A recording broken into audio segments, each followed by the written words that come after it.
যুক্তরাষ্ট্রের লুইজিয়ানার new Orleans নতুন একটি বছরের শুরুতেই চলন্ত গাড়ি মানুষের ভিড়ের মধ্যে উঠে গিয়ে অন্তত 10 জন নিহত এবং 35 জন আহত হয়েছে। নিউ অরলিন্সের বেঞ্চ কোয়ার্টারের বোরবন স্ট্রিটে বুধবার সকালে এই ঘটনা ঘটে। এলাকাটি একটি জনপ্রিয় পর্যটন এলাকা, সেখানে আছে বহু বার, ক্লাব এবং রেস্তোরাঁ। প্রত্যক্ষদর্শীরা সিবিএস নিউজকে জানিয়েছেন, গাড়িটি দ্রুত গতিতে বোরবন স্ট্রিটে মানুষের ভিড়ের মধ্যে দিয়ে চলে যায়। পরে গাড়ির চালক বের হয়ে অস্ত্র উঁচিয়ে গুলি ছুড়তে শুরু করে। সঙ্গে সঙ্গে পুলিশও পাল্টা গুলি শুরু করে।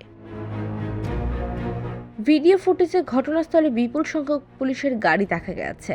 ভিডিওতে ঘটনাস্থলে একাধিক মানুষের আহত হয়ে মাটিতে পড়ে থাকতে দেখা যায়। এমনকি ব্যাকগ্রাউন্ডে গুলির শব্দ শোনা গেছে এবং লোকজনকে ওই এলাকা থেকে দৌড়ে পালাতেও দেখা যায়। আহতদেরকে শহর জুড়ে 5টি হাসপাতালে নেওয়া হয়েছে। ঘটনার পরপরই এক প্রত্যক্ষদর্শী সিএনএনকে বলেন, তিনি কেবল বোরবল ফুটপাতের বাম পাশে একটি ট্রাককে ধাক্কা মারতে দেখেছেন।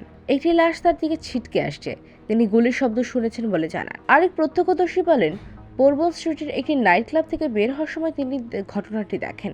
গুলির শব্দ থামলে পুলিশ তাদের দ্রুত এলাকা থেকে বেরিয়ে যেতে বলে। বেশ কয়েকটি মৃতদেহ দেখেছেন এবং আহত প্রচুর মানুষকে প্রাথমিক চিকিৎসা নিতে দেখেছেন ঘটনাস্থলেই।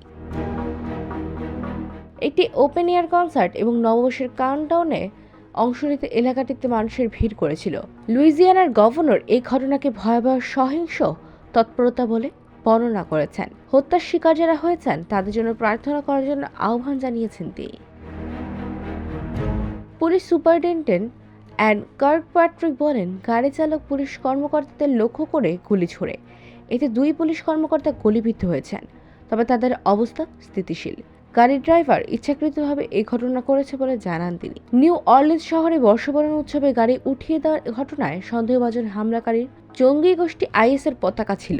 আইন শৃঙ্খলা রক্ষাকারী বাহিনীর 2টি সূত্র সিএনএনকে এ তথ্য জানিয়েছে। যুক্তরাষ্ট্রের কেন্দ্রীয় তদন্তকারী সংস্থা এফবিআই হামলায় ব্যবহৃত পিকআপ ট্রাকের আইএসের পতাকায় পাওয়ার কথা জানিয়েছে। সন্দেহভাজন ওই ব্যক্তির নাম শামসুদ্দিন জব্বার। 42 বছর বয়স শামসুদ্দিন টেক্সাসের বাসিন্দা। শামসুদ্দিন জব্বার একসময় যুক্তরাষ্ট্রের সামরিক বাহিনীতে কাজ করেছেন বলে 2 মার্কিন কর্মকর্তা জানিয়েছে। এই হামলার পেছনে তিনি একাই ছিলেন বলে এমনটি মনে করছেন না এফবিআই। ঘটনাস্থলে সম্ভাব্য বিস্ফোরক ডিভাইস পাওয়া গেছে, তবে সেগুলো কার্যকর কিনা তা খুঁজে বের করার জন্য কাজ চলছে। জনসাধারণের এই এলাকা এখন নিরাপদ নয়। এফবিআই এক বিবৃতিতে প্রকাশ করে জানিয়েছে, ভিড়ের উপর উঠিয়ে দেওয়া গাড়িটির চালক মারা গেছেন।